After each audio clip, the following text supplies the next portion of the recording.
Hello అండి, అందరూ ఎలా ఉన్నారు? నేను మీ చైతు. ఇవాళ మనం మైదా పిండి గవ్వలు ఎలా చేయాలో చూపిస్తానండి. మా అమ్మగారు చెప్పారు ఏదైనా బయట నుంచి ఏమైనా తెద్దామంటే, వద్దమ్మ గవ్వలు చేస్తాను చూసి నేర్చుకో అని చెప్పి చూపిస్తున్నారండి. నాకు కూడా మీతో షేర్ చేసుకోవాలనిపించి మీకు కూడా చూపిద్దామని వీడియో అయితే తీసానండి. ముందుగుంట 4 స్పూన్లు గోధుమ నూక, చిన్న రవ్వ అండి, బన్సీ రవ్వ వేసుకొని, అలాగే 2 కప్పులు మైదా పిండి, బాగా మరగబెట్టిన నెయ్యి, తగినంత నీళ్ళు వేసి బాగా మెత్తగా కలుపుకోవాలండి గట్టిగా. అలాగే ఓ 15 మినిట్స్ మూత పెట్టి పక్కన పెట్టుకోవాలండి. ఇప్పుడు గవ్వలు చేసే చెక్క తీసుకొని గవ్వలు అయితే చేసేసుకుందాం.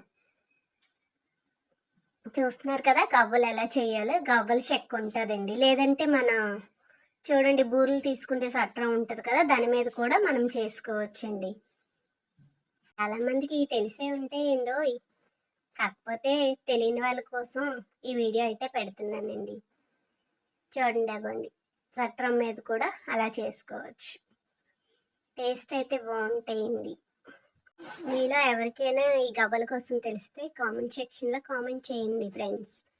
అయితే ఇప్పుడు ముందుగా తరిగి పెట్టుకున్న బెల్లం తీసి స్టవ్ వెలిగించి పాకం అయితే పెడుతున్నానండి. అలాగే ఒక పక్క గవ్వలు వేపేసుకుందాం. ఆయిల్ హీట్ ఎక్కాక ఇప్పుడైతే ఆయిల్ హీట్ ఎక్కిపోయింది కదండి, గవ్వలు అయితే వేసేసుకుందాం అనమాట. ఈ గవ్వల్ని బ్రౌన్ కలర్ వచ్చే వరకు వేగించుకోవాలండి. అప్పుడే క్రిస్పీగా ఉంటాయి అన్నమాట. గోధుమ పిండి కూడా వేసుకోవచ్చు, కానీ మెత్తపడిపోతాయండి కొంచెం గోధుమ పిండి వేస్తే. ఇప్పుడు ఈ బ్రౌన్ కలర్ వచ్చిన ప్లేట్లో తీసుకుందాం.